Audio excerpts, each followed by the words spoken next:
Bom dia, bom dia. Estamos iniciando aí o nosso programa Cultura Ensina.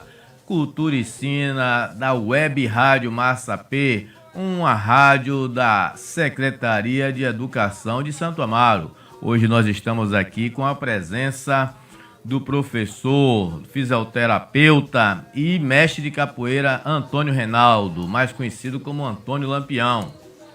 Antônio, dê seu bom dia para nossos ouvintes aí. Bom dia a todos que nos ouvem neste momento. Espero poder aqui hoje esclarecer alguns assuntos e temas sobre a capoeira, sobre a vida de besouro e contribuir com essa cultura que é a cultura forte dessa região do Massapê. Antônio, me diga lá, meu irmão, quem é você? Puxa, é difícil fazer esse resumo, mas vamos lá. Vamos lá. Eu sou Antônio Reinaldo Lima dos Santos, nascido no Trapiche de Baixo, em maio de 1966, né? E de lá morei em alguns cantos dessa cidade, conheço como ninguém minha cidade, e alguns cantos do distrito também. Conheci a capoeira aos 7 anos de idade, lá mesmo no Trapicho, com os alunos que foram alunos de mestre Limão, e dali comecei a fazer capoeira. Fui estudante da Escola São José, interno também da Escola Técnica Agrícola São José, hoje atual Cefet, estudante do Pedro Lago, estudante também do Teodoro Sampaio. Tenho um curso de habilitação em educação física pela Escola Militar, a Escola Especialista da Aeronáutica. Hoje, fisioterapeuta, né? E uma vida de capoeira dos 7 anos até o presente momento, que ainda ando fazendo capoeira, do meu jeito, né? Criador de alguns projetos e seminários que hoje são desenvolvidos até por outras pessoas em grupos. Criador de um projeto que foi muito importante nos anos 2000, que é Capoeira Instrumento de Socialização, que a gente funcionou por quase 20 anos ali na sede do Rotary, no Sacramento. E sou formado em fisioterapia pela Faculdade Adventista da Bahia, especialista também pela Faculdade Adventista da Bahia, e tenho uma residência em ortotrauma pela Universidade Federal da Bahia. Resumindo, um velho colecionador de assuntos e que gosta da história e que busca mantê-la viva. Muito bom, muito bom. Ô Tom, fica esperto, Tom. Você errou lá no título lá. Você botou Sidney Galvão. Tá me promovendo ou tá me derrubando? O que é que tá acontecendo aí, Tom? Vamos ficar esperto, hein? Tranquilo, tranquilo. Você é meu braço direito e meu braço esquerdo, Tom. Pode ficar tranquilo aí. Então, Antônio, ontem nós tivemos aqui... Anteontem nós tivemos aqui a entrevista com o mestre Carcará, né? E aí a gente falou bastante também sobre o mestre Limão. Ele falou lá sobre como é que o mestre Limão foi assassinado e tal, e toda aquela história. Eu também sou um grande admirador do mestre Limão, vi pouco, né, muito pouco, vi assim algumas rodas, né, na minha infância, e quando eu cheguei em São Paulo, lá na zona oeste, eu encontrei uma academia de um aluno dele, que eu nem sabia que ele tinha essa fama, que tinha toda essa passagem lá em São Paulo. Fiquei muito contente, né, porque eu interpretei que era ele, né, eu vi uma foto, um negro forte, né, sem camisa na frente da Igreja da Purificação. E aí eu disse, bom, mas essa igreja aqui é da Purificação. Aí o mestre de capoeira lá disse, não, mas isso aí é o mestre Limão, foi meu mestre e tal. E eu fiquei muito contente porque, né, eu fui ali vi ali uma referência importante de Santa Amaro. E aí eu comecei a pesquisar, né, sobre o mestre Limão. Fiquei sabendo que ele era, assim, um especialista em rasteiras e tal. Um mestre de nome. Você chegou a se considera aluno dele, aluno dos filhos dele, ou foi só uma passagem sem nenhuma marca firme? Não. Eu não fui aluno do mestre Limão, não. Na verdade, quando a gente começou a praticar capoeira, Sidney, por ter nascido no Trapicho, tinha um pessoal lá que foram alunos de Limão, não alunos de academia, eram uns rapaziada que ele reunia para poder fazer a arte da capoeira, né? Eu tava lá Índio, tava lá Theo, tava lá o mestre João, certo? E depois da morte de Limão, esses camaradas começaram a se reunir, não como um grupo, não existia ainda essa coisa de grupo, mas para treinar capoeira, onde hoje era o terreiro de Nonô, chamava o terreiro de Nonô da Macumba. Ali era o Maricá, né? Lá dentro da Rocinha, que não era, né? Que hoje é uma área que tem... Tá urbanizada. Urbanizada. Mas na época, na verdade, aquilo ali era um mangue. E a gente, para até chegar no local onde fazia a capoeira, a gente tinha que atravessar uma parte de lama, que dava na canela, no joelho mesmo. Era um mangue mesmo.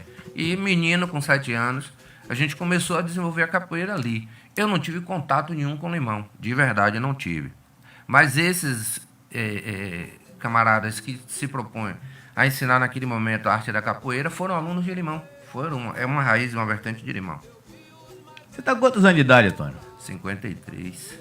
Você falou 7 anos de idade, eu fiquei confuso. Como é que eu vi Limão e ele tava com 7 anos, então eu sou bem mais velho que você, né? Já tô sou avô já, Tom. Já tô aí, beirando já os 60.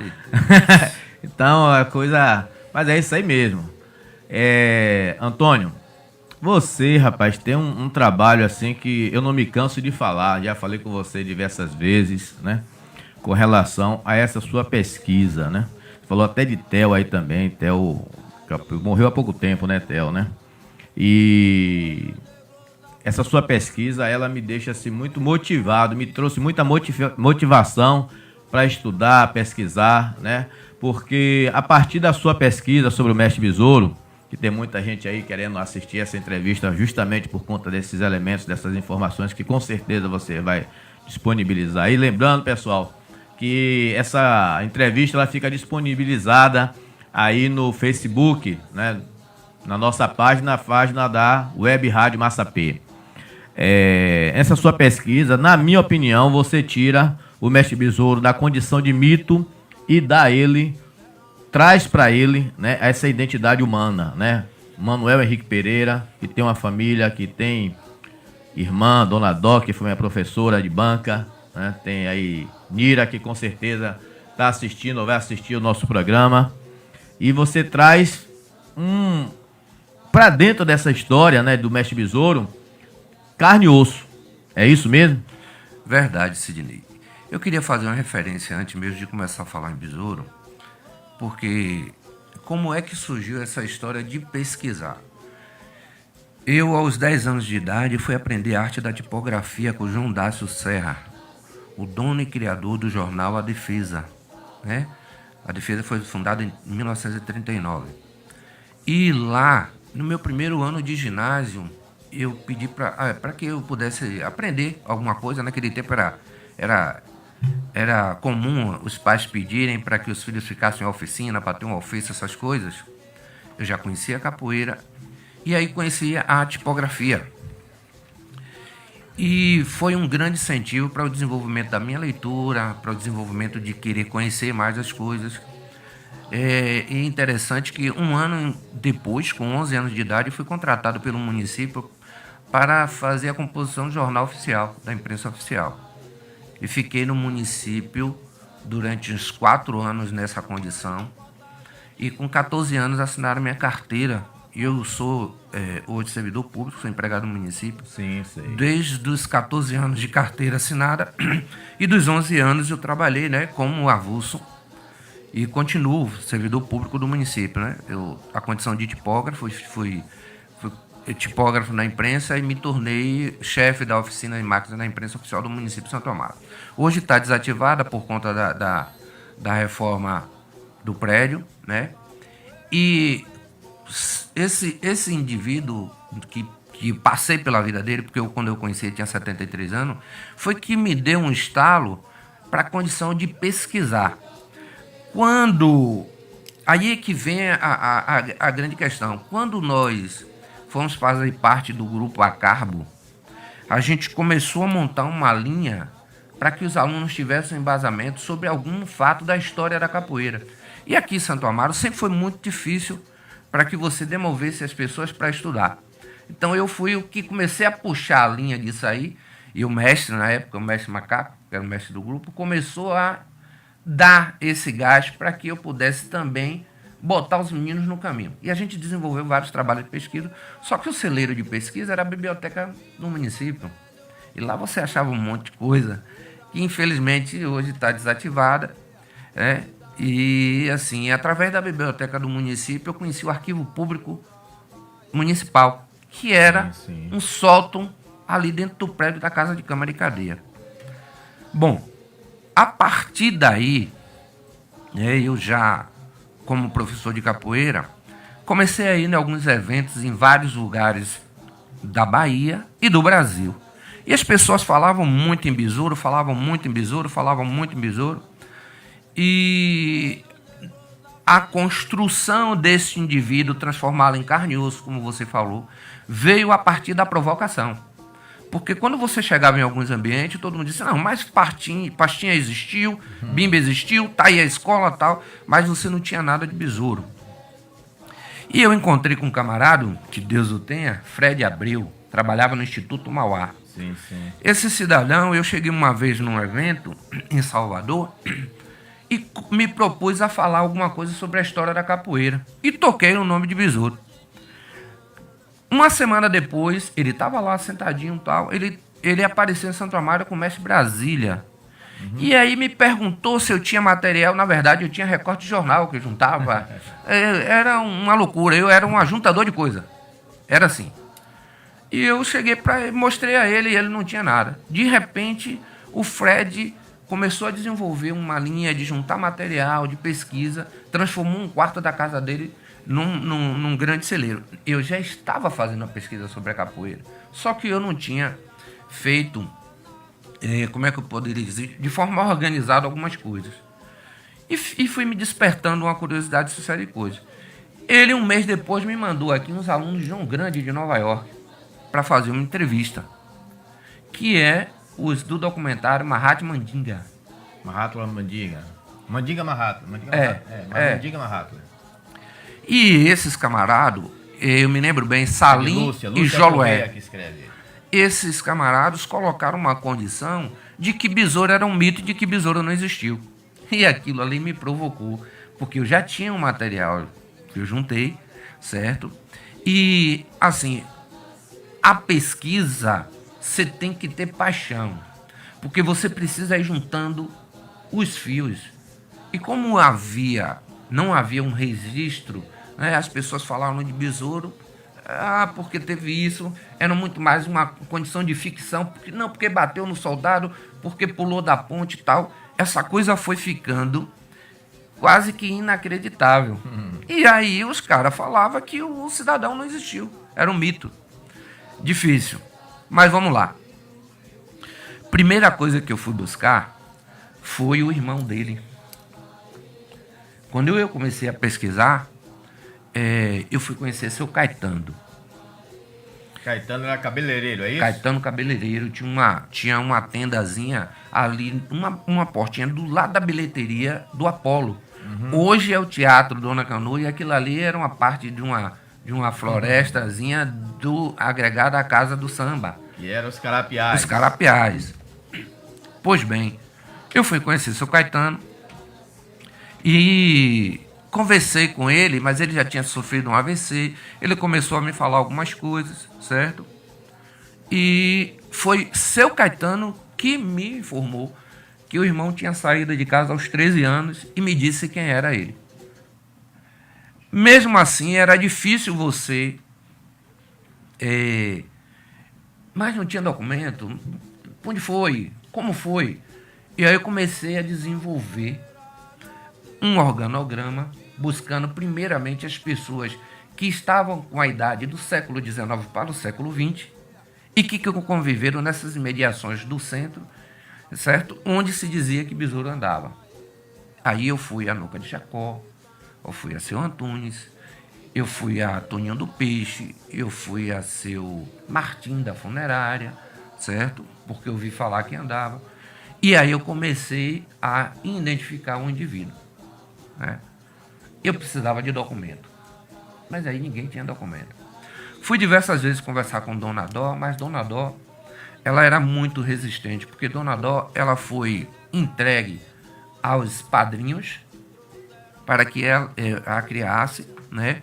E ela não teve contato nenhum com o besouro. Por diversas vezes eu conversei com Dona Dó e o pessoal da família que a criou, quando tinha uma notícia, porque a cidade, a população era muito pequena, que besouro estava na cidade, o pessoal escondia ela.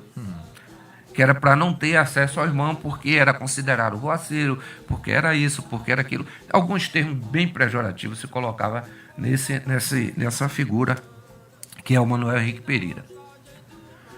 O engraçado disso tudo, Sidney, que a gente foi buscar pela forma mais trágica a existência de Besouro.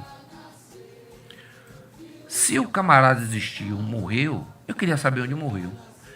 Quem, um dia eu conversando com Dona Canô, e ela estava com 90 anos, né, quando eu fiz essa parte da pesquisa, e ela me disse: olha, menino, eu não conheci Besouro, mas eu me lembro que no dia que pegaram ele lá no Trapiche, foi assim que eu soube a notícia, passou aqui na porta, em cima de uma carroça, o corpo.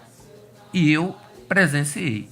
E as pessoas na aglomeração, quem é Besouro, capoeirista, Besouro. Foi levado para Santa Casa. Daí é que eu achei o fio de documento. Então, Antônio, veja só, eu quero já dar aqui um abraço aqui para Márcia Costa, que está assistindo a gente aí, Hermógenes, e Francisco Vasconcelos, né, que você sabe que é o atual provedor da Santa Casa, aí também está nos dando assistência, dando atenção, né, assistindo nosso programa. Pode continuar. Pois bem, com essa história da Santa Casa, eu pedi a um dos irmãos mantenedores da mesa da Santa Casa que pudesse abrir as portas para que a gente pudesse fazer uma pesquisa. E eu não consegui, porque a Santa Casa era uma irmandade e era complicado você ter esse acesso. Engraçado não é nada, é que por outras vias eu aí deixei a Santa Casa de um lado e direcionei a pesquisa ao número de negros, o movimento do século XVIII, em Santo Amaro, e deixei isso aí até um determinado momento, como era que eu ia fazer para ter o acesso. Esperei algum tempo, anos, acho que 1 ano, 2 anos, e continuei a pesquisa. Fui tentar conversar com o seu Caetano de novo, mas seu Caetano já tinha sofrido, acho que um 3º AVC, já não falava mais, certo? E através de outra pessoa que conhecia ele, que foi Cassote, me perguntei, Cassote um dia, Cassote Barbeiro, e de onde vinha seu Caetano? Seu Caetano não falava mais, e o pessoal da família não tinha uma ideia assim. E aí eu descobri, Besouro nasceu aqui em Santo Amaro, no Urupi. E eu parti para o Urupi, para onde eu consegui localizar a região onde ele morava, né? Fui fazendo um mapeamento com as pessoas mais antigas de Nova Conquista, do Tabuleiro, ali da Maraú. E aí eu voltei. Com isso, depois de falar muito, eu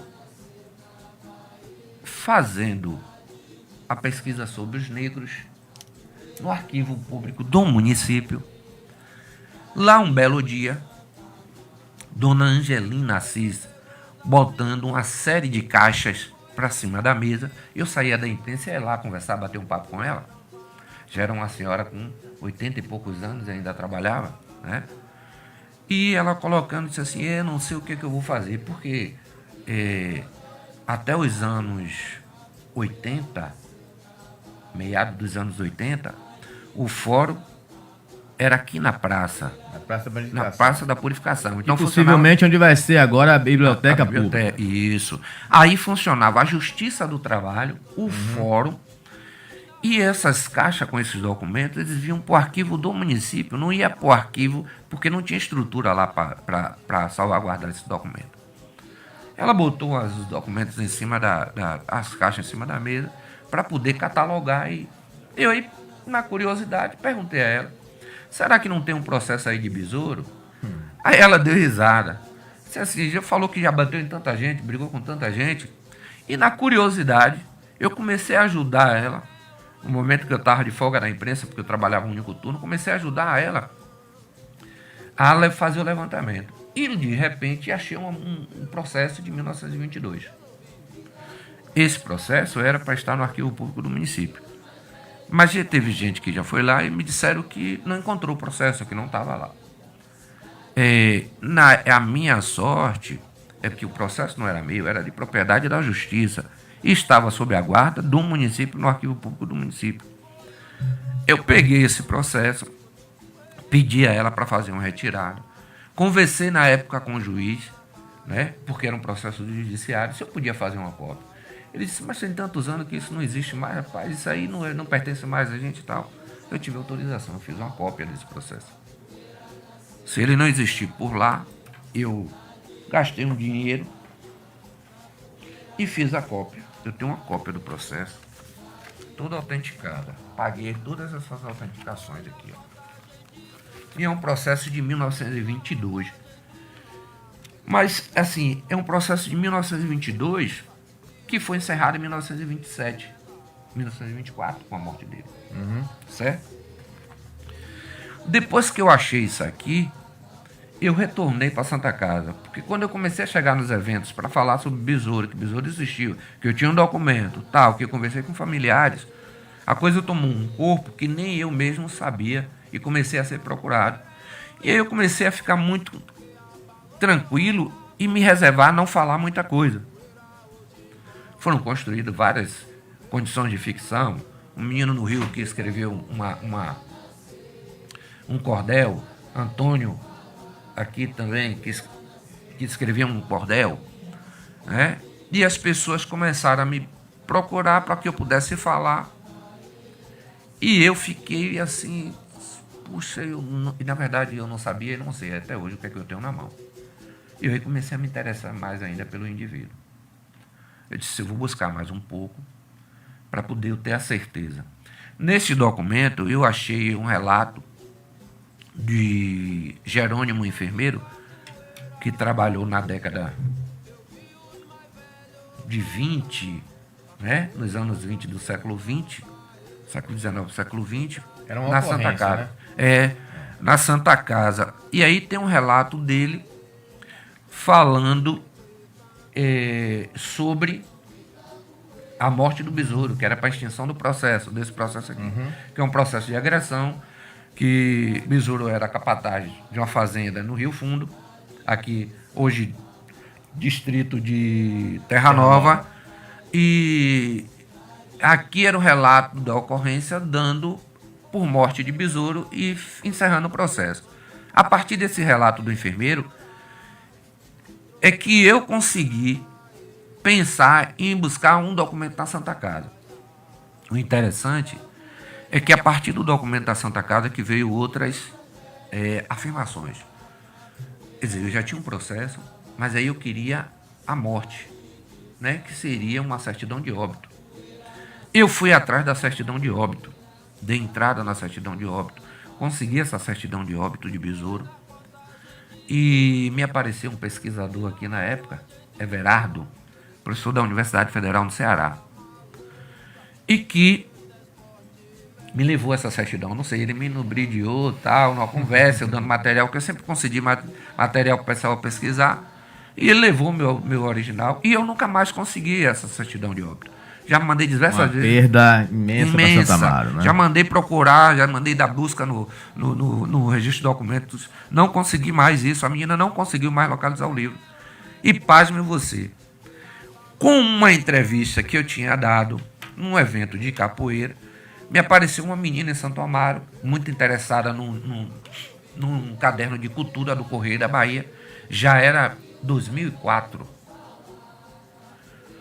E eu já vinha fazendo a pesquisa de Besouro há mais de 9 anos. Adriana. E essa menina se propôs a fazer um caderno só sobre a história de Besouro. E se eu estaria disposto a ajudá-la? Ela disse que sim. Ela veio também através de um menino que era aluno de Sabiá, na época que era do Grupo Abadá, que foi... eu conheci ele, era fotógrafo e tal, fizemos alguns eventos, ele estava junto, e ele que deu o gancho para ela. Eu recebi, e ali eu vi a grande oportunidade de transformar realmente um mito em um homem de carne e osso, porque você iria publicizar a história de um cidadão, a verdadeira história de um cidadão santo-amarense, diga-se de passagem, e que merece essa referência não só do povo da capoeira, mas de toda uma sociedade de Santo Amaro. Porque todo mundo dizia que Besouro era um arruaceiro, mas não, na verdade, Besouro era um cara destemido. E pela sua força, pela sua competência na habilidade da capoeira, ele se impunha como tal.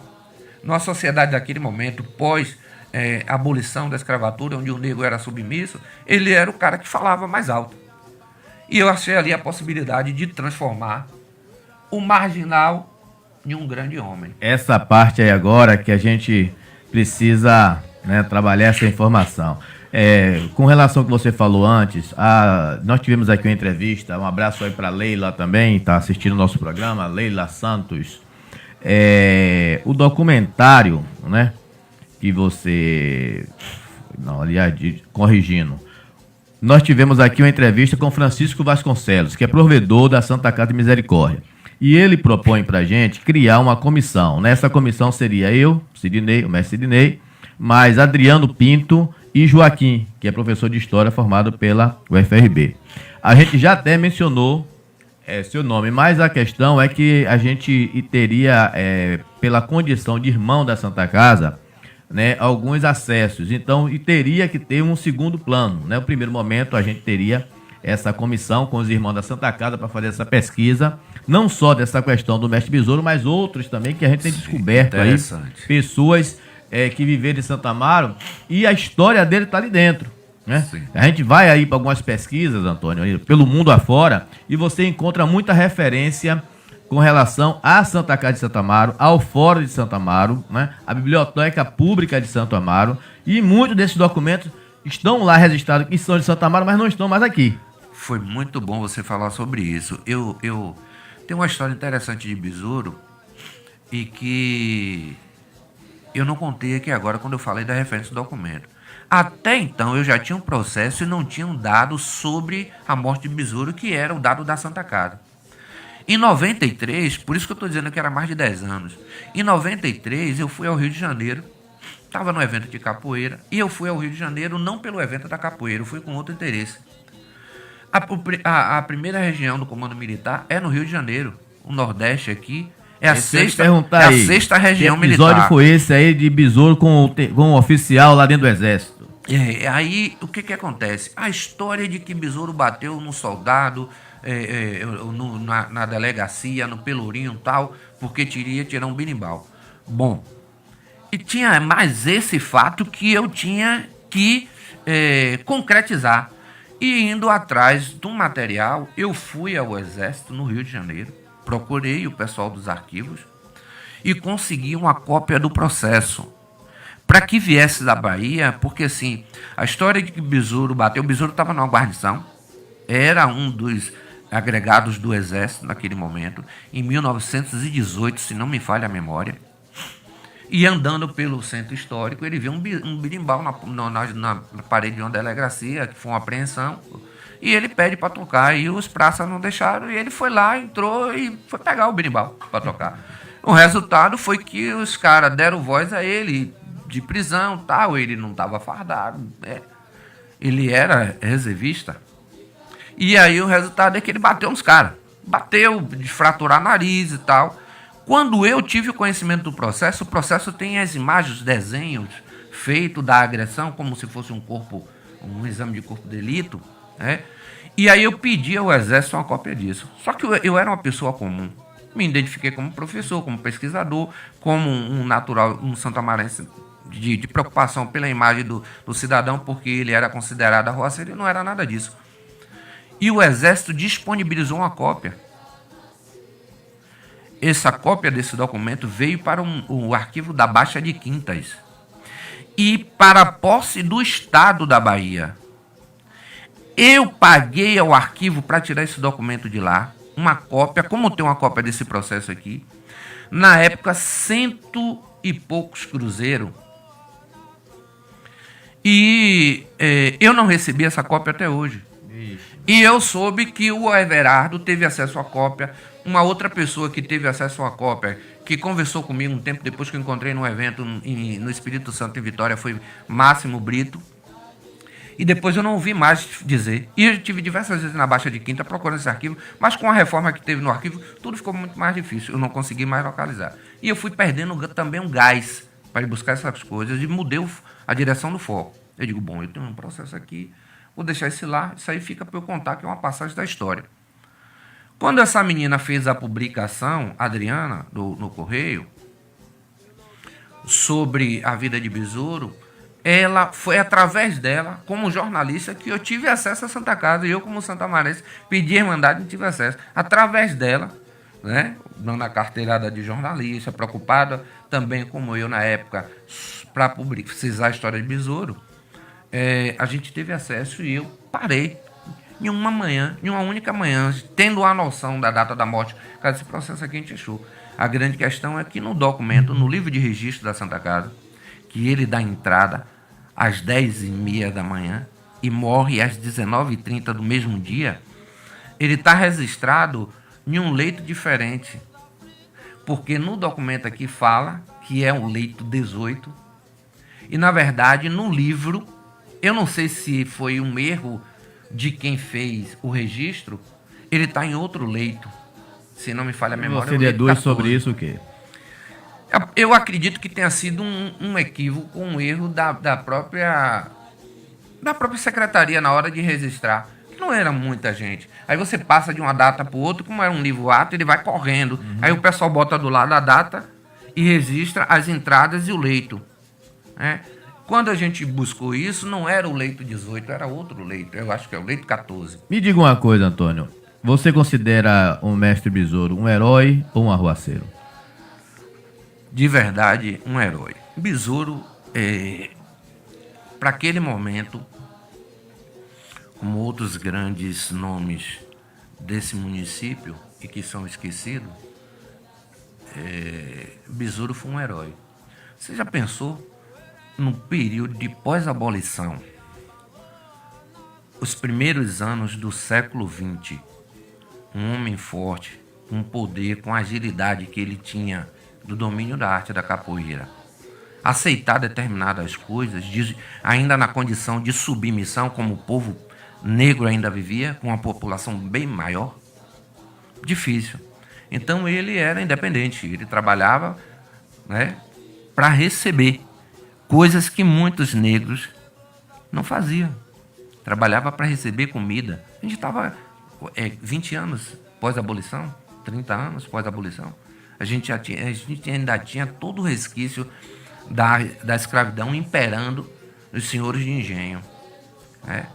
Me diga aqui outra coisa.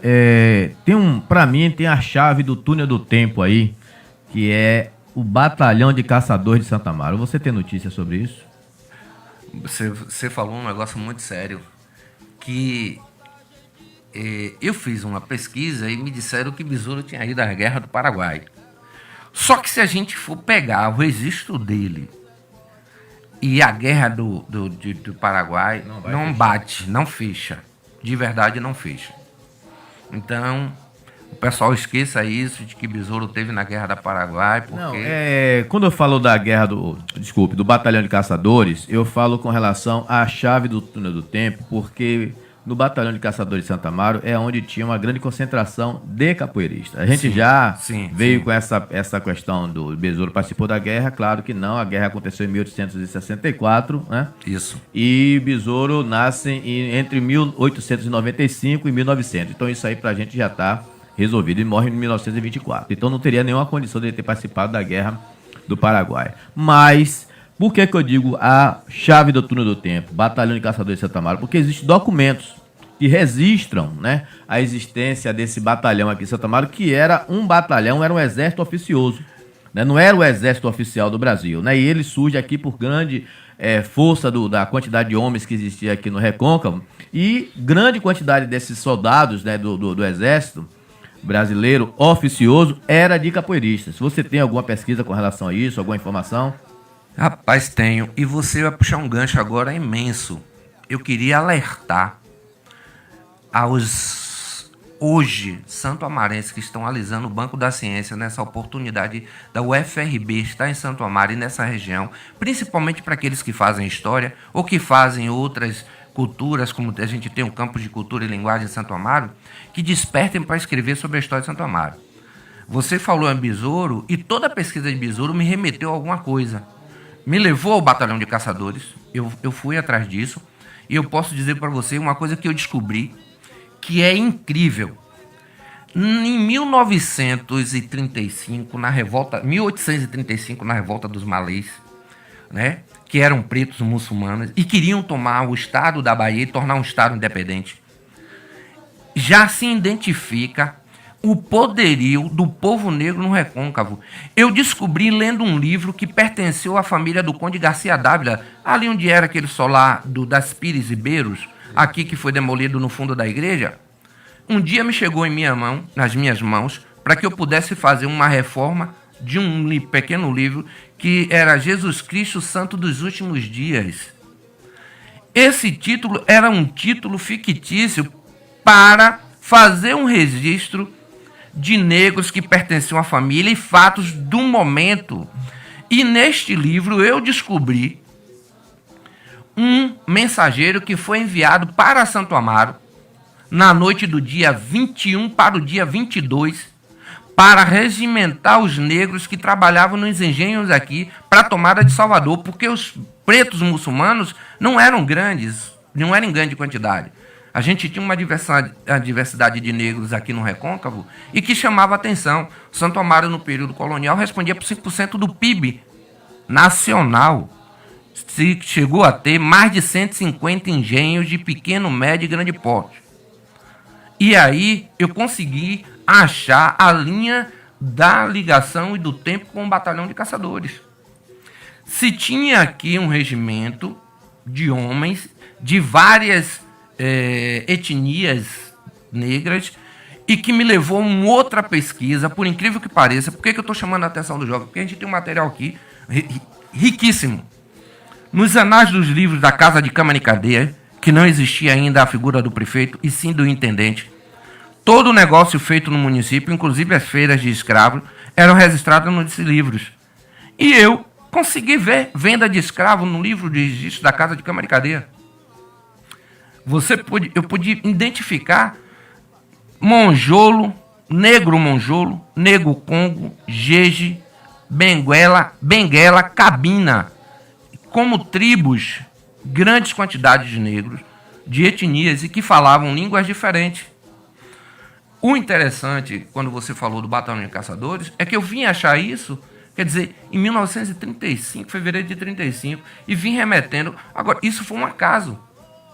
Descobre-se aí, né, através desse livro, um registro do Batalhão de Caçadores, que não era oficial, era oficioso. E eles continuaram, mesmo depois do período da abolição, os libertos, se agregando, fazendo algumas tomadas, que ocuparam algumas áreas desse município, como a parte da Cambuta, que é a Caeira, que era uma península próxima ao mar, né, que é o Trapiche Baixo, como São Brás, como o próprio Urupi, como a CUP. Eles começaram a se deslocar em grupos para ocupar essas áreas. E foram daí, esses homens. Certo. Antônio, me diga uma coisa sobre o filme. Qual é a sua opinião sobre esse filme tão polêmico aí que foi lançado? Um filme caríssimo, inclusive que a gente fez aí protestos, nos juntamos à família, porque não houve nenhuma contrapartida para a família. E também, acredito eu, que a partir da sua pesquisa foi que gerou esse interesse, né, pela indústria cinematográfica para a realização desse filme. Qual é a sua opinião sobre o filme? Um filme é uma ficção? Um filme que desvia totalmente da realidade? Um filme que não trouxe nenhuma contribuição, construção para a cultura popular de Santo Amaro? Qual a sua opinião sobre esse filme? Sidney, a gente precisa ser bastante crítico para falar. O único ponto interessante do filme, e que positivo, é que eles referenciaram a capoeira e o nome de besouro. Mas o filme, na real, é um resumo do resumo. E foi construído em cima de uma ficção, porque um cineasta entendia que a gente tinha fundamentos o bastante com a arte da capoeira para lançar um material tipo os filmes dos dragões japoneses. E eu acredito que a gente precisa ir numa outra linha, que é uma linha de documentar, de fato. Na verdade, Besouro, no filme, ficou como um mito, uma ficção. Andou para trás. A gente poderia ter feito como eu participei de um seminário no final dos anos 80, eu já estava pesquisando sobre Besouro, em 1989, mais especificamente, pela Universidade Estadual de Feira de Santana, e eu tive uma discussão muito séria com a historiadora Consuelo Pondé e com Cid Teixeira. E assim, as pessoas ficaram porque eu fui para o debate. Eu tinha argumentos. E assim, todos os fundamentos de história e registro do estado da Bahia veio a partir de Pedro Tomás Pedreira. Com os 2 livros. Tem um livro que é Os Quilombos na Bahia, que você trata da questão territorial do estado como um todo. E ele identifica, certo, os quilombos, engenho e o território da Bahia. Não sei nem quem tem mais alguma edição desse livro, mas seria interessante resgatar isso. E o mais interessante é que essas fontes foi dando fundamento para que a gente pudesse continuar no caminho dessas pesquisas. Eu fico a pensar que o filme ele não foi tão interessante para o lado do registro do homem, Manuel Henrique Pereira, que viveu nessa região, que foi reconhecido e conhecido como um justiceiro, né? A gente teria que ir em outra vertente, por um outro caminho, seria um documentário. A partir do documentário, a gente tinha peças para isso. Construir um novo material, mas dessa vez um documentário. Sim. Um abraço aí para a professora Nádia Pinto, nos assistindo aqui também. Antônio, sobre os muçulmanos, né? Não sei, acho que você sabe, eu tenho uma relação muito importante com o povo africano, né? Eu tenho vários alunos africanos de diversos países, né? Da África branca, África negra, né? Às vezes as pessoas acham aqui que é um preconceito falar África branca, África negra, mas é dessa forma que eles se entendem, né? Sem nenhum preconceito. Quando você fala aqui pro nosso mundo, fala árabe, a gente fala, eles falam lá África branca, né? O pessoal de cima, da Tunísia, tal, da Síria, né? E aí a gente tem conversado muito sobre essa questão também do mestre Besouro e sobre as questões ligadas aos muçulmanos que vieram aqui para o nosso país. A questão é a seguinte: a roupa branca, né, usada na capoeira. Você tem informações sobre isso? Por que a roupa branca usada na capoeira?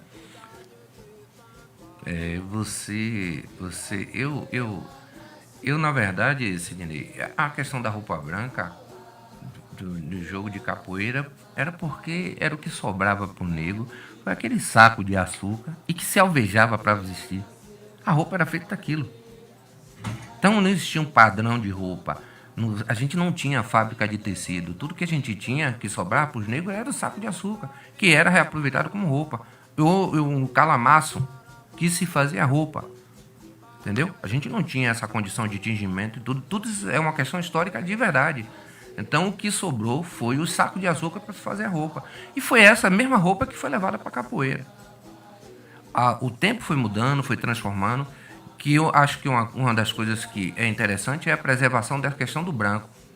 Não que ligada a religião nenhuma, de fato não, porque não tinha essa diversidade de tecido nem nada disso. Eram as sobras mesmo. E o branco era o branco do saco do açúcar. Era a questão econômica. Econômica, era o branco do saco do açúcar.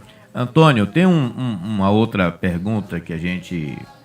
quando você fala essa questão da roupa, a gente tem que lembrar também as diversas fases, né? Porque muitos capoeiristas em Salvador e no Rio de Janeiro, eles tratam a capoeira de uma maneira totalmente equivocada ou maldosa, né? Classificando como se a capoeira tivesse nascido na academia, excluindo o período da escravidão, né? Excluindo esse momento que a gente fala do Batalhão de Caçadores de Santa Amaro, tal, todo esse período aí. Então, quando a gente trata da roupa, você registra aí, né, essa questão da da questão econômica, o negro não tinha como comprar tecido, não tinha como tingir, usava, né, o resto, né, que era o saco de açúcar para fazer a sua veste. Né? Mas a gente tem aí uma outra situação, né, que eu queria saber se você tem também essa informação, que é o 5 Salomão com uma cruz embaixo. Para mim é o contraditório.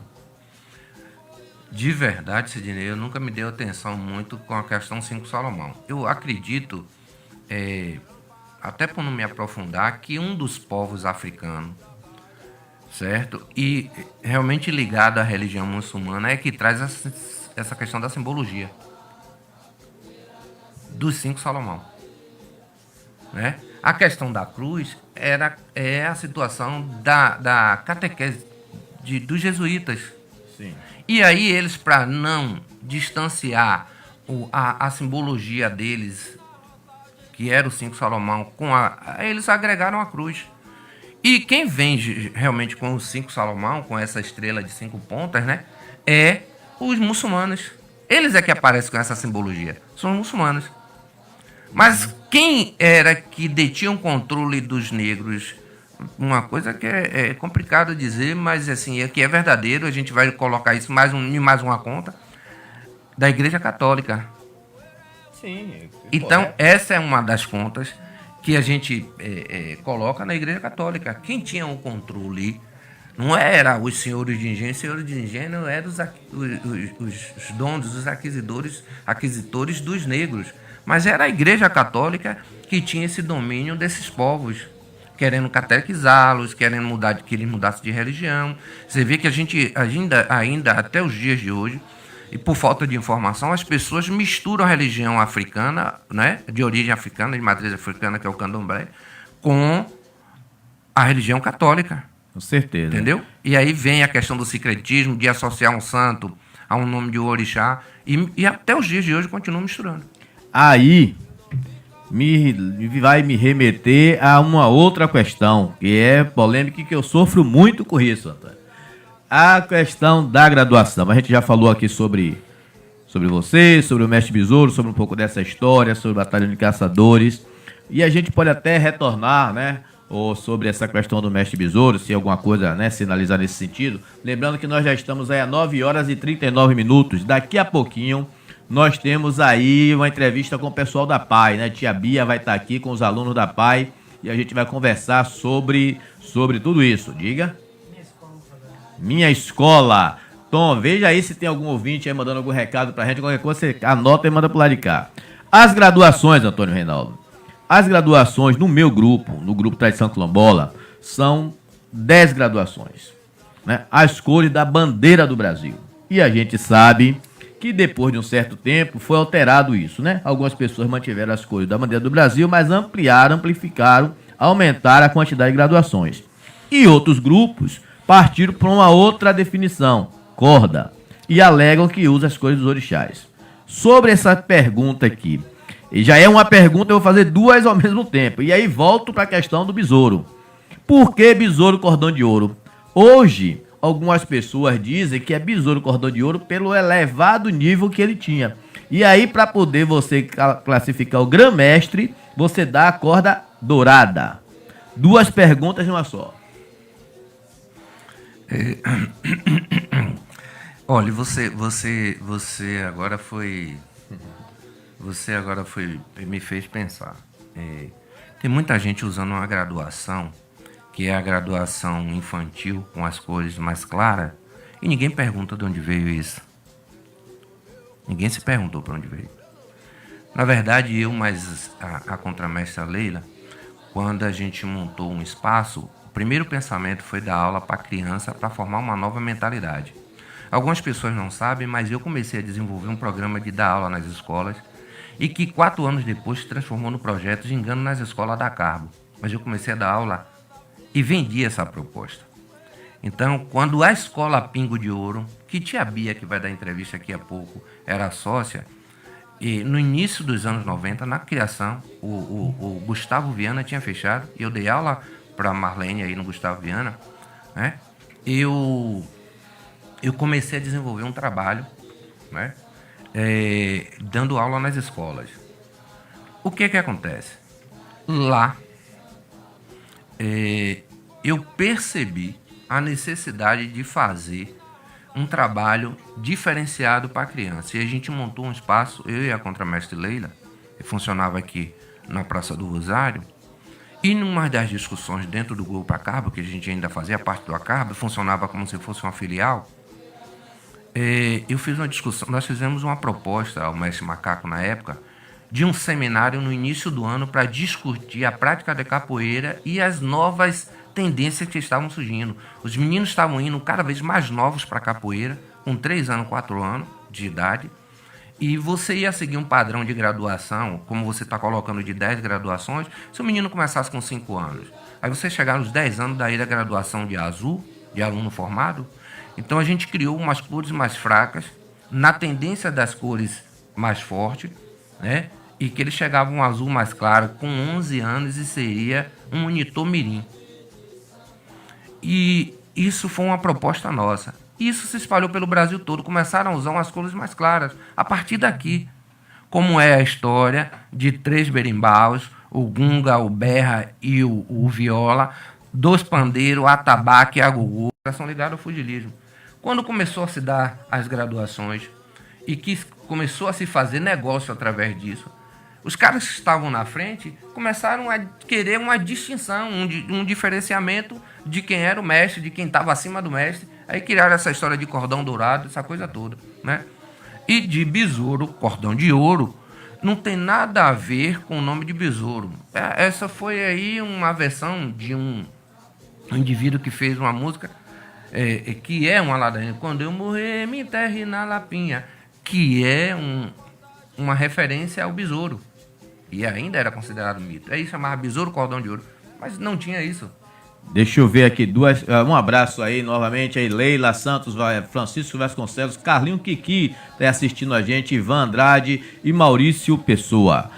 Antônio, vamos aqui por 2 questões. Quando a gente fala sobre o besouro cordão de ouro, eu tenho uma informação, não sei se você tem relato sobre isso, que o besouro trabalhou lá na ilha de Cajaíba, e que ele deveria receber um pagamento pelo serviço que ele fez lá.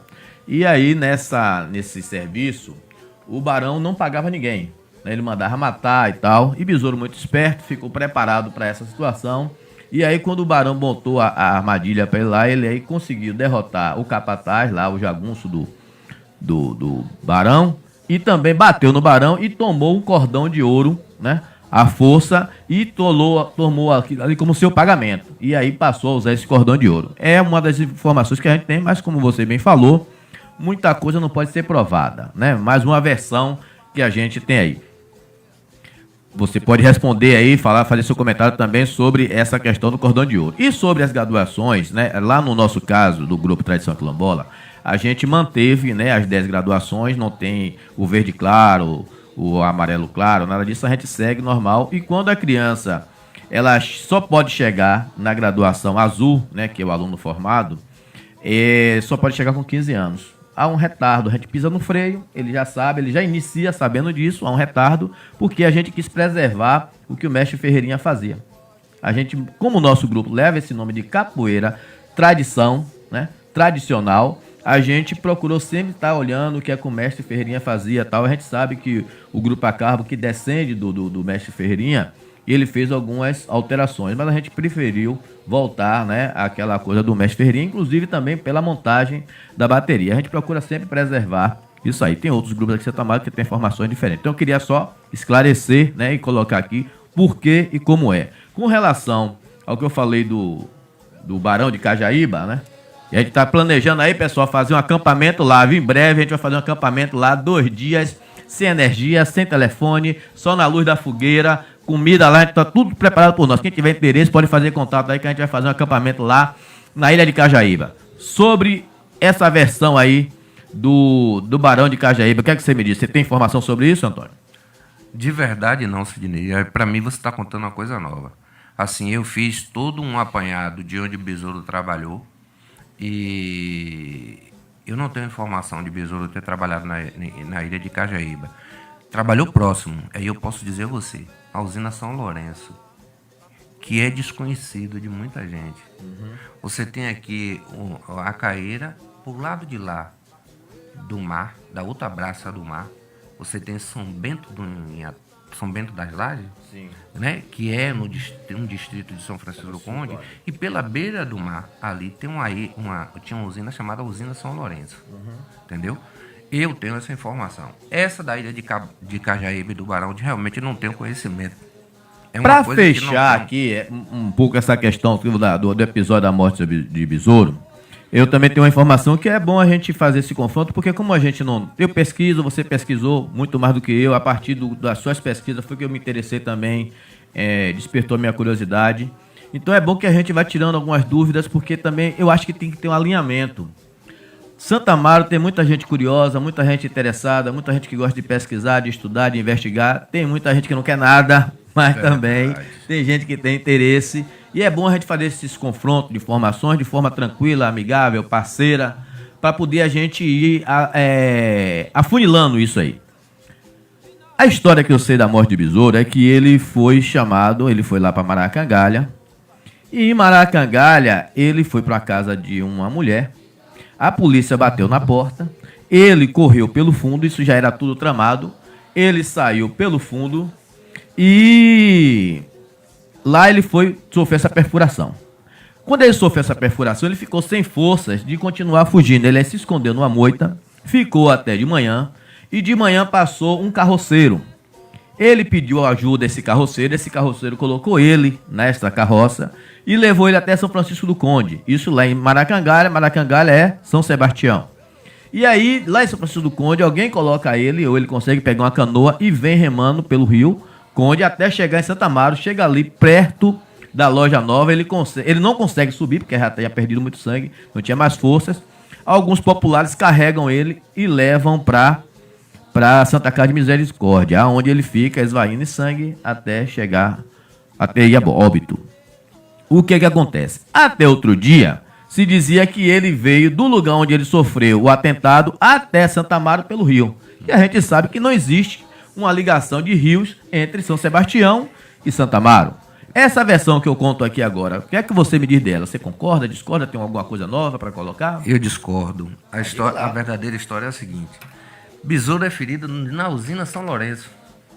Que fica onde? Fica aqui às margens, nesse sentido do Tauá aqui. Você olha para o outro lado do rio, da Caíra, certo? Que é justamente onde estava localizada a usina. Não foi em Maracangalha. Besouro trabalhou na região de Maracangalha. E muito famoso, ficou conhecido, porque era uma das grandes usinas da região.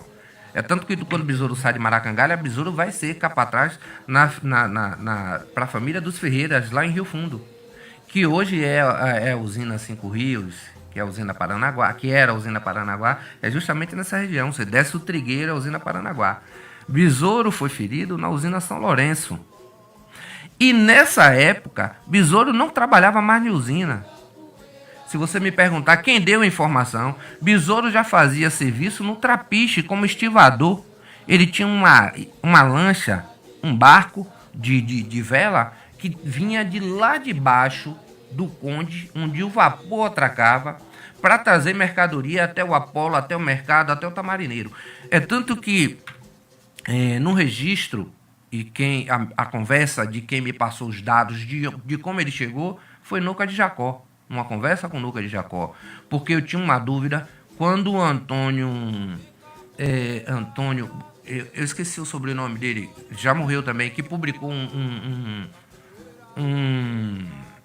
um cordel sobre Besouro, e eu fui conversar com ele porque a informação estava errada. E eu disse a ele, não existe isso, a briga de Besouro com Pedro Carroceiro na volta da Cajá não foi Besouro, foi Nuca de Jacó. Foi Nuca de Jacó que brigou com Pedro Carroceiro. E Nuca de Jacó foi que me passou a informação. Besouro chegou numa lancha, ainda me deu o nome da lancha, certo? Que ele tinha uma lancha, andava dessa lancha, um barco a vela com uma cadelazinha, chamava Deus te guie, o nome da lancha. E ele chegou ferido no Tamarineiro. Ali no Tamarineiro era um ancoradouro. Sim, eu me lembro. No Trapiche de Baixo ali, no finalzinho da Santa Luzia. Pois bem, chegando ali, ferido, foi ali que colocaram ele na carroça. E ele subiu na carroça dali. Quando você fala, é humanamente impossível você sair de Maracangalha para chegar na beira do mar por cá. E naquele tempo, que era remoto, muito mais difícil ainda. Quando eu fui fazer o levantamento dos dados, era essa região que ele ficava banhando aqui, ó. Aí você via a presença de besouro muito nessas ilhas de Frates, Cajaíba, que se fala que ele andava. Era justamente nesse momento da vida dele que ele estava vivendo com a lancha. Sobre essa luta dele com 12 homens, o que é que você me diz? É verdadeira? Não é verdadeira, não aconteceu. A briga foi entre 12 homens e Nuca de Jacó. O próprio Nuca de Jacó me contou isso. Como assim? Conta pra gente aí. Nuca de Jacó, ele estava recolhido e tinha um caruru num dos antigos, num dos mais antigos ou mais antigo terreiro de Candomblé, que era o Viva Deus. E ele saiu da aldeia na Pitanga para vir para essa festa de orixá aqui, na Volta da Cajá, no Viva Deus, num caruru. Só que ele tinha um reme-reme lá e um desentendimento com o tal do Pedro Carroceiro. E nessa dita noite que eles dois se encontraram, nessa festa do Candomblé, Nuca me conta que se bateu com ele, com Pedro, e aí começou a briga. Brigando os dois na mão. E de repente, Pedro Carroceiro puxou uma garruncha, que era aquele 22, 2 tiros. 2 tiros na carreira. Ele deu o primeiro, o segundo negou. E Nuca não tinha arma.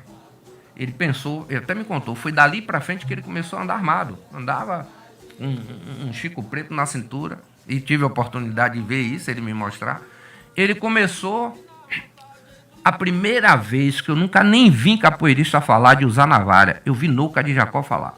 E me mostrou a cicatriz da bala, do tiro que pegou na virilha. E ele mostrou os braços cortados, porque a navalha era na mão, amarrada na riata da calça com elástico.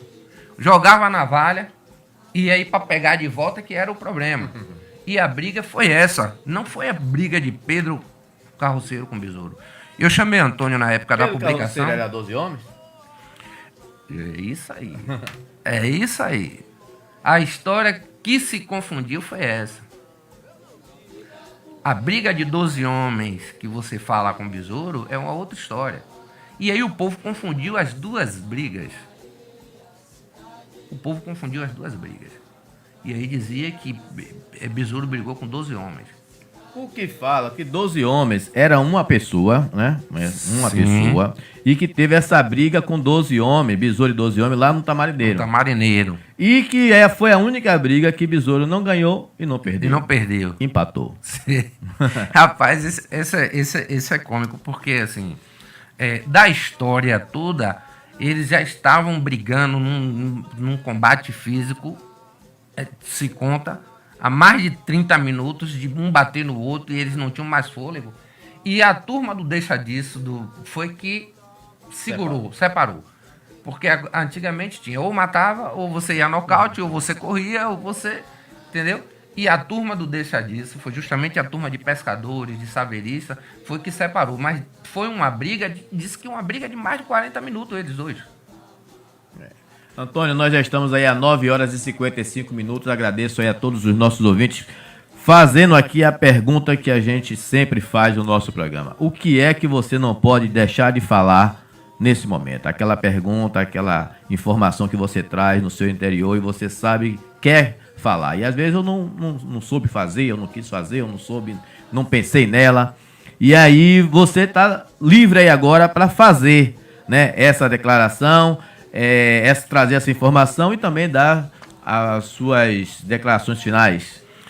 Bom, eu antes de agradecer, Sidney, a oportunidade, poucas pessoas conversam comigo sobre a capoeira hoje.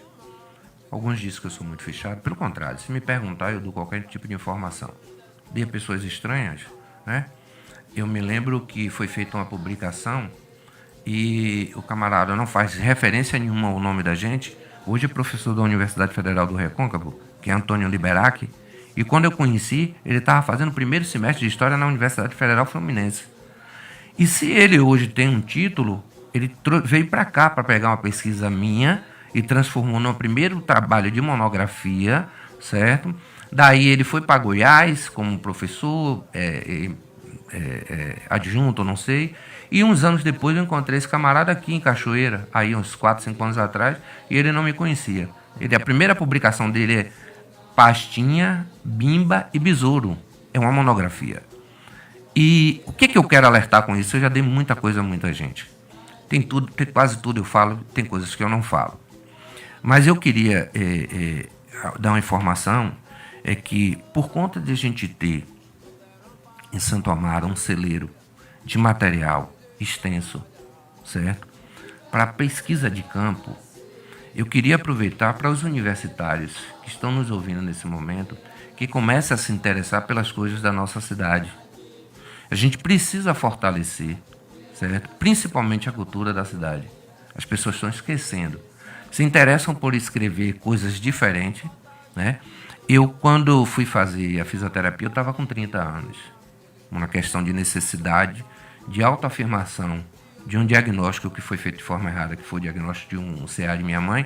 Eu resolvi estudar não a medicina, mas uma outra área de saúde que eu pudesse contradizer através da pesquisa o médico.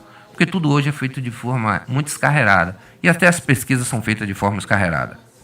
As referências são poucas, os dados são usados de forma... terminam sendo manipulados e você não acha a verdadeira raiz das publicações. Então, eu queria alertar para universitários, os jovens universitários de Santo Amaro, que comecem a se interessar pelas coisas de Santo Amaro. A gente falou hoje sobre o acervo da Santa Casa de Misericórdia. O acervo da Santa Casa é um ponto de partida para a gente fazer um trabalho de pesquisa e publicar, até por conta do tempo da existência da Santa Casa. A gente tem um acervo da Casa de Câmara de Cadeia, que você tem os livros, atas da Casa da Câmara de Cadeia, registro de compras e vendas de feiras de negro em Santo Amaro. Eu falei aqui que nós tivemos mais de 150 engenhos de pequeno, médio e grande porte. E isso está editado e publicado num livro de Pedro Tomás Pedreiras. Então, essas coisas é que tem que ser ditas para poder despertar essa galera que está chegando e alisando esse banco da ciência, para poder se dispor a publicar as coisas que tem para o mundo. A gente poderia ter a capoeira em uma outra conotação no nosso município, com um tombamento da capoeira.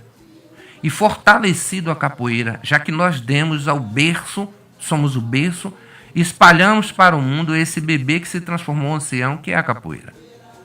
Nós tivemos em Santo Amaro mais de 9 raças de negros diferentes que convergiram aqui e se criou um monte de coisas e que não se tem olhar carinhoso para isso. O bumba meu boi que todo mundo fala, a burrinha, né, a Santa Mazu, a capoeira, o samba, o maculelê, veio de quem? Veio do branco? Não. Veio desse aglomerado de pessoas que vieram para cá, da África para cá. Então eu quero alertar que nós temos esse arsenal de material, arquivo público do município, arquivo da Santa Casa, arquivo da Igreja Católica, a purificação, tem um monte de livro com registro, inclusive com esse material, porque a igreja influenciava na venda de negros também naquele momento lá no século XVIII aqui. Então eu quero chamar a atenção desse fato.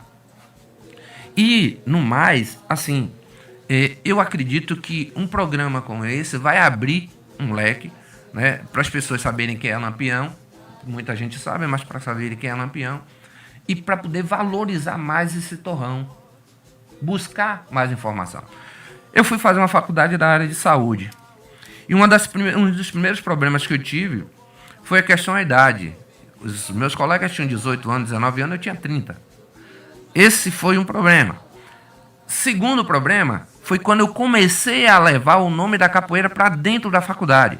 E eu comecei a chegar dentro dos eventos de capoeira e levar o nome da faculdade. E eu comecei a me tornar, por incrível que pareça, dentro do grupo que eu fazia parte, uma pessoa não grata. Eu queria incentivar a galera a estudar e o restante não queriam. Eles não achavam interessante, sim. Não achavam o apoio e não achavam também incentivo. Disse, gente, nós vamos estar falando daqui a um tempo só a linguagem academicista. E é bom que a gente leve a nossa linguagem popular e vá convergir com a academia. Isso me levou à condição de escrever um trabalho. O meu primeiro trabalho monográfico, que é um dos viés de uma especialização minha é com a capoeira, foi justamente a capoeira. Enquanto todos os meus colegas estavam preocupados em escrever, falar de uma doença e tal, eu fui lá e escrevi sobre a capoeira. Então, minha monografia é a capoeira como recurso cinesioterapêutico na função e manutenção da marcha de indivíduos idosos. Eu descobri uma ferramenta dentro da capoeira, porque o que é a fisioterapia? A ciência que trata com o movimento. E a capoeira é o movimento. E eu descrevi isso com muita propriedade. E depois eu fiz um viés em uma especialização. Eu quero chamar a atenção disso porque assim, os meninos estão despertando para estudar educação física, tal, mas não fala da capoeira. E depois que eu fiz um seminário e que falei sobre a capoeira, o que foi que aconteceu? 3 monografias antes da minha, eu fiz um ensaio monográfico, 2 anos antes de me formar. 1 ano antes de eu formar, uma menina que foi aluna do Grupo Raça em Muritiba escreveu da capoeira, e depois um outro menino que foi aluno do Mudo do Grupo Raça também, lá em Capoeira do Sul, escreveu da capoeira. Eu contestei os 2 trabalhos, porque assim, eu fui para assistir as monografias, certo? Quando botaram a banca e perguntaram se alguém queria fazer alguma pergunta. A menina levou um evento para a monografia dela, que era a condição da lesão da coluna lombar pela capoeira. Não existia isso. Não existia. A ergonomia do movimento não prova isso. E o outro, segundo, 6 meses depois, foi uma monografia do outro, e eu contestei também. E a banca não falava nada, mas deu a possibilidade de eu inquirir. E aí eu, como mestre capoeira, me apresentei como mestre capoeira e fiz a pergunta: onde já se viu que ele ia mensurar no trabalho dele que a capoeira não trazia equilíbrio? Ele usou uns 2 ou 3 descritores para fazer a avaliação no pessoal que fazia a prática da capoeira e disse que não trazia equilíbrio. Eu disse: não, você está enganado. E eu vou provar para você. Porque a ferramenta que você usou não foi a ferramenta adequada. E você sabe que no universo acadêmico você tem várias ferramentas para corroborar uma pesquisa. Então, onde eu quero chegar? É que essa galera que está fazendo a Universidade Federal do Recôncavo acontecer nessa nossa região, ela tem por obrigação, a regimentar, com esse arsenal que a gente tem, o fortalecimento da cultura dessa cidade. Não só dessa cidade, mas da região. Partindo daqui, da região. Todo mundo fala da Guerra do Paraguaçu, mas todo mundo esqueceu. Quantos engenhos são catalogados em Cachoeira? Quem mandou as tropas, e aí eu vou chegar no batalhão, foi Santo Amaro que mandou as tropas para lá. Porque o pessoal também não faz essa leitura do que era Santo Amaro, né? Que Santo Amaro era Amélia Rodrigues, Santo Amaro tinha aí também... Era uma extensão territorial muito grande. Muito grande, Salbara, sim, né? Sim, que tinha um mirante ali em Salbara que combateu os portugueses na tentativa de travessia aqui para buscar dominar novamente Salvador. Eu não sei se você sabe, mas se você pegar uma linha de braça, onde era... Vou puxar de novo uma questão histórica. Onde era o sobrado das Pires Ribeiros, que são remanescentes do Garcia Dávila, da família Garcia Dávila, e antigamente se media assim, abria-se o braço na direção do leste e você vai dar, sabe, onde está o Castelo Garcia Dávila, lá em Lauro de Freitas, Camaçari, e você vai dar entre rios aqui, já na fronteira com Sergipe, que é Subaúma. Sim. E essa braça de terra toda, isso aqui, você abrindo a braça e olhando para o horizonte, que ela vai nesse sentido, e você vai fechando, você vai passar aqui, ó, nessa direção, em Birra, tá? Você vai dar no leste, na beira do mar. Na beira do mar. Então, Santo Amaro é essa região toda, até Entre Rios era Santo Amaro. Porque Pedrão pertencia a Santo Amaro, está do outro lado de lá. Uma parte do abraço ao meu amigo Miguel de Alagoinhas pertencia a Santo Amaro. Então, era uma extensão de terra muito grande. Certo? Eu me lembro que minha mãe era herdeira de uma herança de meu avô, umas terras aqui num lugar chamado Mutumbi, em Amélia Rodrigues, e na época, andando com ela, eu ainda criança, toda a documentação a gente resolvia aqui E a Amélia já estava emancipada, resolvia porque estavam tudo aqui no fórum. Sim, Entendeu? eu sei. Então, eu quero chamar a atenção dessa juventude, é que a gente tem um material suficiente, eles precisam só ser incentivados para uma linha de pesquisa que venha favorecer a nossa terra, que venha favorecer o Recôncavo. Eu não sei quem são os professores da UFRB, mas assim, se eles já tiveram acesso a determinadas informações, até para que possa ser desenvolvida a linha de pesquisa, né? Eu me lembro que eu tô com um camarada que está no meu pé, que é para eu dar a ele uma linha de projeto, que é pancada, Zé. Zé Góes, filho de Zé Góes, que foi oficial da Câmara. E eu disse a ele que ele tem um gancho muito bom para escrever em Santo Amaro. Ele se dizia evangélico, mas ele tem uma admiração pela região afrodescendente. E eu olhei para ele e disse assim, eu tenho uma curiosidade e quero partilhar para você. Se você quiser uma linha de pesquisa, eu vou lhe dar. Tente fazer. Eu já escrevi um anteprojeto. Estou esperando agora ele vir me buscar, porque assim, o cara tem que ter interesse. Tente fazer uma linha de pesquisa com a linguagem. Porque assim, diz que se a gente fala o banto, mas existe uma mistura na linguagem. Então era interessante de a gente pegar esse povo do candomblé que fala a linguagem do candomblé com a linguagem africana. A gente vai encontrar e tirar uma linha de pesquisa sobre os dialetos. Sim, com certeza. Nós já estamos terminando aqui.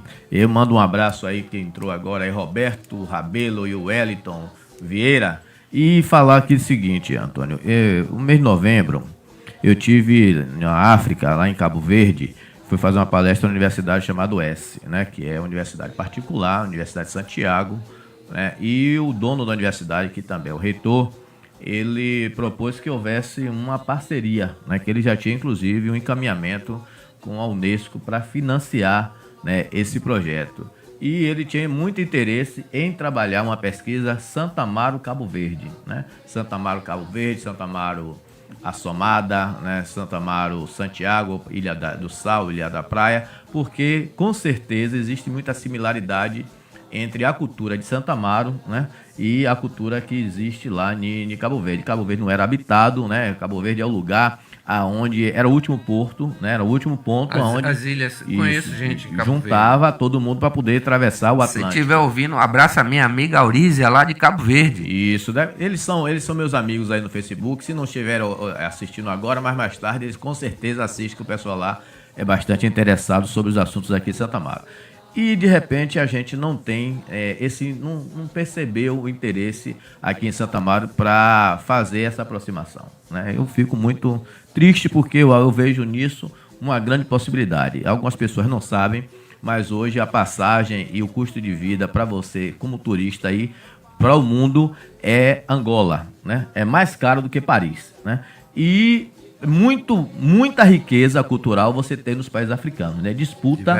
Disputa muito de forma quase que desigual, né, com os países europeus. Está vendo que a Europa oferece muito mais conforto do que a maioria dos países africanos, mas a África atrai uma quantidade muito grande de turistas. Então, se Santa Amaro consegue fazer, né, essa parceria, né, com esses países, seria muito interessante do ponto de vista. Antônio, nós já estamos aí, já passamos aí 10 minutos, né? 10:10, não sei se o pessoal aí já chegou da PAI, mas se não chegou a gente vai começar a preparar. Eu quero que você faça a sua despedida aí, eu lhe agradeço imensamente, né, pela sua presença aqui, a contribuição que você deu para o nosso programa. E lembrando que o programa Cultura Ensina é um programa que trata a questão da cultura, mas dentro da escola. Eu queria fazer, antes de qualquer coisa, Sidney, uma referência. Uma vez eu estava falando sobre cultura negra no estado da Bahia, e me remeteu ao que a gente falou sobre os muçulmanos. E eu perguntei, e ninguém sabia me dizer. E depois eu vim associar. É por isso que eu falei da pesquisa, da linha de pesquisa do menino lá, do Zé Góes. De onde vem esse estorço na cabeça? Vem da origem muçulmana e foi levado para o candomblé. Vem do muçulmano. Sim, porque os outros negros na África não usam. Entendeu? E aí, eu alertar que a cultura do mundo, ela começa na África. A gente tem humanidade começa na África. A cultura, quando eu falo a cultura do mundo, porque assim, os primeiros povos que a gente identifica no mundo são os povos egípcios. Sim. E o Egito está no centro da África. É a cultura mais antiga, com edificações de pirâmides de mais de 7 mil anos, 8 mil anos, 9 mil anos, 16 mil anos, certo? Então é um povo extremamente rico e que nós fomos privilegiados por ser descendentes desses povos. E nós aqui no Recôncavo ainda mantemos algumas dessas culturas. A linha de pesquisa que o dono da faculdade quer fazer não é nada. Ele quer revelar para o mundo como foi disseminada essa cultura, em que alguns lugares ela ainda existe e são preservadas, como é o caso de Santo Amaro, como é o caso de algumas cidades do Recôncavo. Então eu quero alertar para isso, que façam sempre essa associação. Né? A gente não vai fazer a pesquisa em cima do empirismo, a gente vai fazer a pesquisa em cima dos dados, e a gente tem isso. Eu fiz aqui 3 referências hoje para a pesquisa: o Arquivo Público Municipal, os livros de anais e atas da Câmara de Vereadores, o Arquivo da Igreja Católica e o Arquivo da Santa Casa, que são instituições com mais de 100 anos. Né? A Igreja da Purificação são 400 anos. Uhum. Então, essas referências.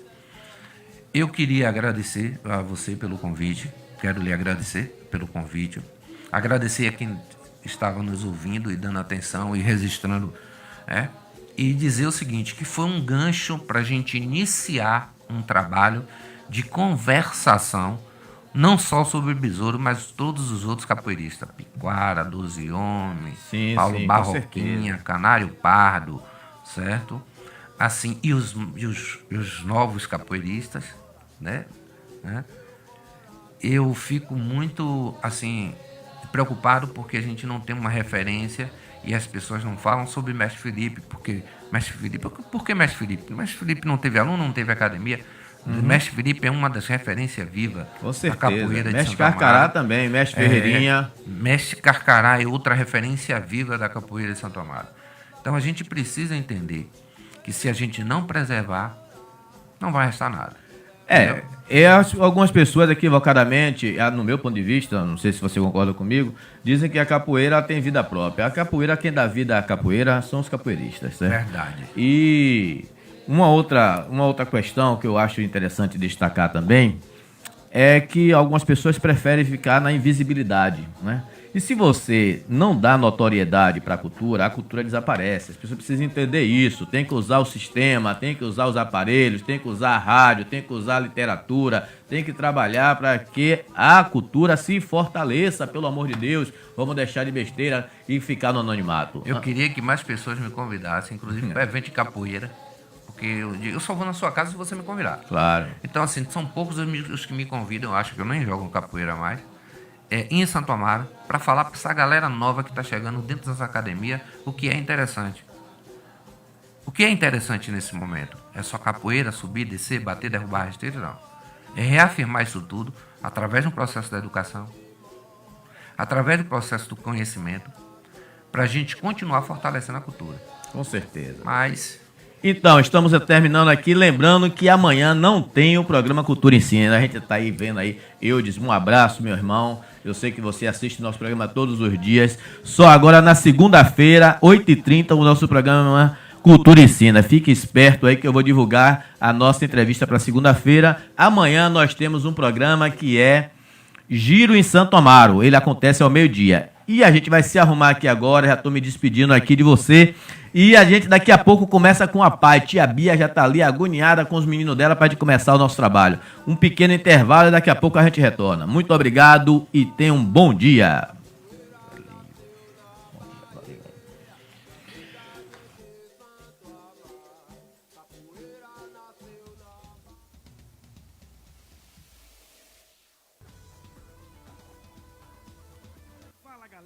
Tudo beleza? Nós somos a Web Rádio Massapê Escolas, uma rádio institucional da Prefeitura Municipal de Santo Amaro, funcionando através da Secretaria de Educação. Nós iremos levar até vocês assuntos como cidadania, cultura, música, filosofia, esporte, lazer, meio ambiente. Nós vamos aprender inglês, vamos ficar por dentro de tudo que acontece na nossa cidade e no mundo.